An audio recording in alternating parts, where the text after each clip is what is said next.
তা আমার অনেকে শখ করেছে আমার ন দাদা জানের একটু কথা শোনার একটু বলবো। ন দাদা যান উনিও আল্লাহ আল্লাহ জিকির করতেন, কথা বুঝতে পেরেছেন? তাই আজ আমরা পান টান খাই, তাই তো নাকি গো?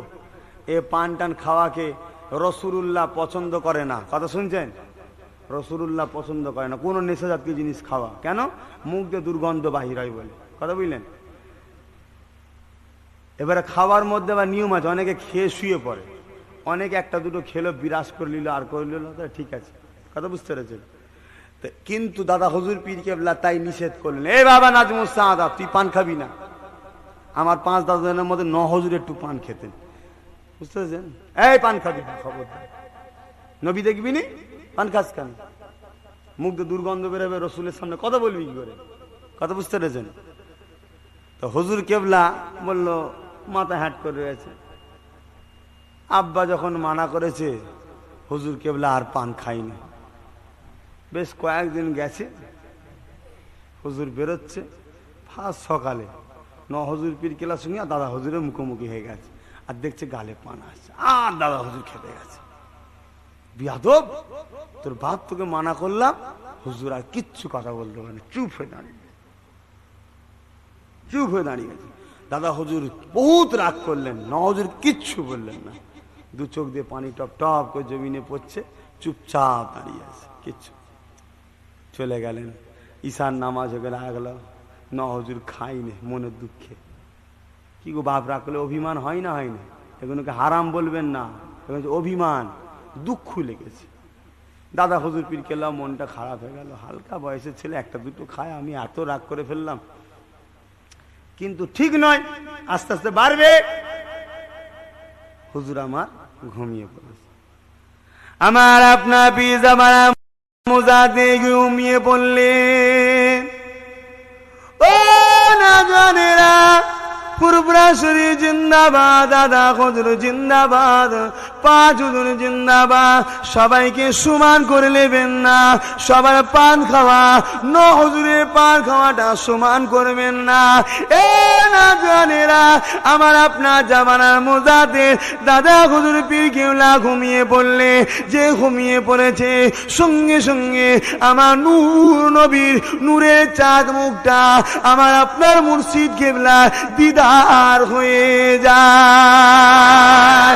এ বাবা আবু বকর, আমি রাসূলুল্লাহ অবশ্যই তামাক জাতীয় নিশাযুক্ত জিনিসকে আমি নবী পাক পছন্দ করি না, কারণ ওটা শরীরে ক্ষতি হয়। তবে বাবা আবু বকর, নাজমুস সাদারের পান খাওয়াটা আমি রাসূলুল্লাহ আমার বড় পছন্দ হয়। এ বাবা আবু বকর, তোমার বাচ্চা পান খাই না, কিন্তু এই যে পানটা খাচ্ছে ওই পানটা আমি রাসূলুল্লাহ স্বয়ং নিজে নাজমুস সাদাত দিয়েছিলাম। সবটা সমান হলো? সব সমান নয়। তারা নবীর বাচ্চা, নবীর বংশধর, শুনছেন তো ভাই? তোমাদের দাদু তো নাকি গো, তোমাদের 9 দাদু হয়, তোমাদের দাদুর সঙ্গে রাসূলের এত সম্পর্ক থাকে, সেই দাদুর নাতি পুতা তোমরা, মুরব্বী আব্বারা ছেলের মতো, সম্পর্ক যদি রাখার মতো রাখতে পারি, আখেরাতে কাজে লাগবে না? লাগবে না? কথা বুঝেছেন তো? অনেক কথা আছে ভাই, সময় তো কারো অপেক্ষা করে না, ওতে কি হু করে চলে গেলে, এত তাড়াতাড়ি সময় হয়ে গেল আমি বুঝতেই পারিনি। তা আসেন একটু রাসূলুল্লাহকে সালাম দেবো, সকলে দাঁড়িয়ে যায়। নবী সালাম।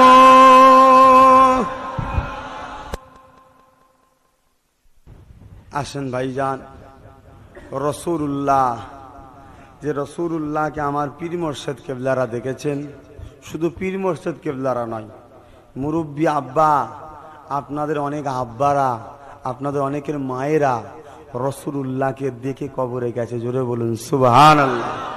আর তারা হুজুর কেবলা দেখার জানের থেকে বেশি ভালোবাসতো, পীরদের কাছে গিয়ে সবক আমল করেছে, নবী দেখার ওজিফা আমল করেছে, সেই দরুদ আমল করেছে। আমার মুরব্বী আব্বাদের অনেক মায়েরা আব্বারা সব রাসূলুল্লাহকে দিদার পেয়েছে। আর আল্লাহ রসুলকে যে একবার দেখবে, আল্লাহ তার জন্য 7টা জাহান্নামের আগুন হারাম করে দেয়, জোরে বলুন সুবহানাল্লাহ। আপনাদের মুরব্বীদের মধ্যে যারা রসুল দেখে গেছে তারা জান্নাতি, কথা বুঝেছেন? এই বাংলাদেশে কিছুদিন আগে কলম পেপারে দিয়েছিল একটা কবর ধসে যে লাশ বেরিয়েছিল নদীর ধারে, কথা বুঝলেন না? 30 বছর আগে লাশটা আর একবার বেরিয়েছিল, ধসে যাচ্ছে, পার ধসে যাচ্ছে। তো একটা ছেলে দেখেছে, দেখে বলছে আমার ফুপু জানের লাশ। কি করতো? মাগুরাই দাদা হুজুরের খলিফা আছে, ওই খলিফার বাড়িতে রান্নার কাজ করত। গরিবী সংসার, পীরের বাড়ি, রান্না করে দিত। তাহলে বোঝেন, একটা পীরের বাড়ির রান্না করা খাদেম, তার লাশ যদি আল্লাহ টাটকা রাখতে পারে, তোমার মুরব্বীদের মধ্যে অনেকে পীরের হাতে হাত দিয়ে মুরিদ হয়েছে, সবক আমল করেছে। আল্লাহ তোমার দাদু, নানা, নানি, ফুপু, ফুপা, খালা, খালুদের লাশকে টাটকা রাখতে পারে না? পারে না? চিৎকার দিয়ে বলো, পারে না? পারে না? যে রাস্তায় তারা চলেছে সে রাস্তায় তোমরা চলবে না? চলবে না? সে রাস্তায় চলে তারা দাদা হুজুরের মত পথ মেনে চলেছে। তা আমি এর আগে এসেছিলাম ডুবগেরিয়া, ওই দাদা হুজুরের ওসিয়াতনামা দিয়েছিলাম, অনেকে নিতে বাকি ছিল, আজকেও নিয়ে এসছি, ওসিয়াতনামা দেবো। এই মত পথটাকে মানবেন। এই মত পথটা কার? জাবানার মুজাদ্দেদ দাদা হুজুর পীর কেবলার, কথা বুঝলেন? এ মত পথ কোরআন, হাদিস, এজমা, কিয়াস থেকে নিয়ে আমার আপনার পীর আমাদেরকে শিক্ষা দিয়ে গেছে, কথা বুঝেছেন? সেই মত পথ মেনে চলবেন, আল্লাহর জান্নাতি মানুষ হয়ে যাবেন। জোরে বলুন সুবহানাল্লাহ। কোরআন, হাদিস, এজমা, কিয়াস মানলে কি হয় ভাই? জান্নাতি হয় না? হয় না? এটা বিশ্বাস করলে জান্নাতি হয়ে যাবেন, আর আমল করতে পারলেন বেহিসাব জান্নাতি হবেন, কথা বুঝেছেন? আসেন সকলে রসুলের প্রেমে, নবীর ভালোবাসায় দাঁড়িয়ে দাঁড়িয়ে একটু সালাত ও সালাম পড়ব। সকলেই পড়ুন, ইয়া নবী সালাম।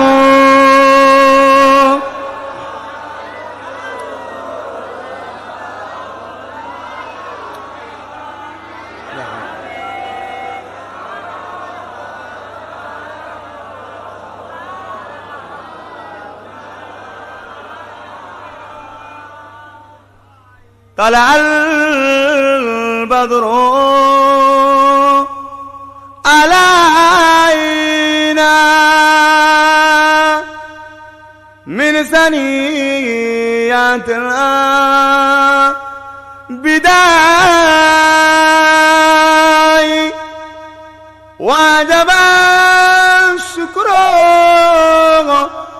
علينا ما دعا لله أعداء يا نبي سلام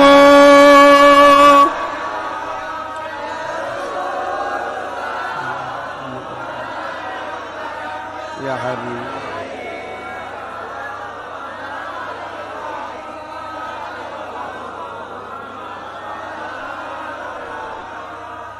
পড়িল আল্লাহ আরো বাণী,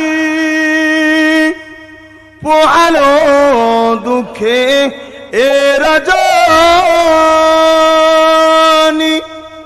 হইল জগৎ নুরানী, আমেনা নয় ও নির্মণী নবীকে সালাম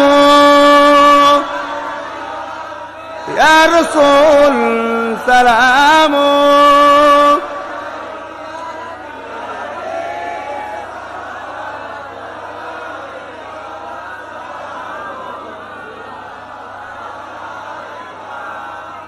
মাশাআল্লাহ, আল্লাহ আপনাদের সালামকে কবুল করে, বলুন আল্লাহুম্মা আমিন।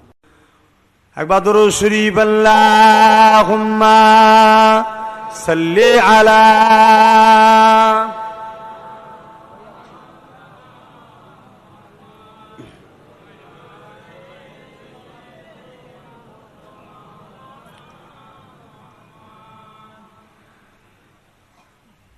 দিনে নবী মুস্তাফা মোর মুহাম্মদ রাসূল,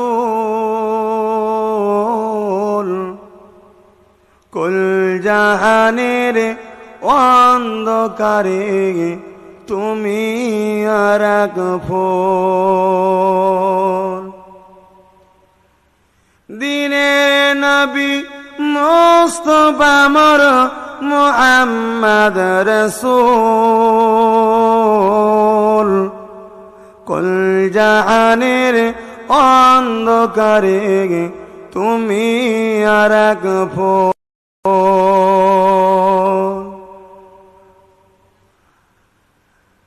নবী আমার কেঁদে বলেন ও আমার চাচা, বাপ হারিয়ে মা হারিয়ে পেয়েছি তোমায় একা। নবী আমার কেঁদে বলেন ও আমার চাচা, বাপ হারিয়ে মা হারিয়ে পেয়েছি তোমায় একা। নবীর চাচা হয়ে তুমি দিচ্ছ কেন ফাঁকি, গোনা চারানে কি তোমার থাকবে না যে বাকি। দিনের নবী মুস্তাফা মোর মুহাম্মদ রাসূল কুল জাহানের অন্ধকারে তুমি আর এক ফুল। মাল্লো না আবু জেহেল নবীর কথা,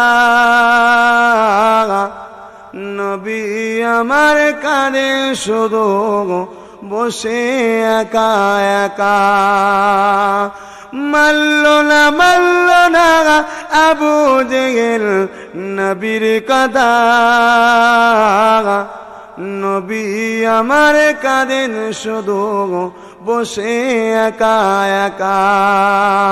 দিনের নবী মুস্তাফা মোর মুহাম্মদ রাসূল কুল জাহানের অন্ধকারে তুমি আর এক ফুল। আল্লাহুম্মা সাল্লি আলা মাওলানা মুহাম্মদ ওয়া আলি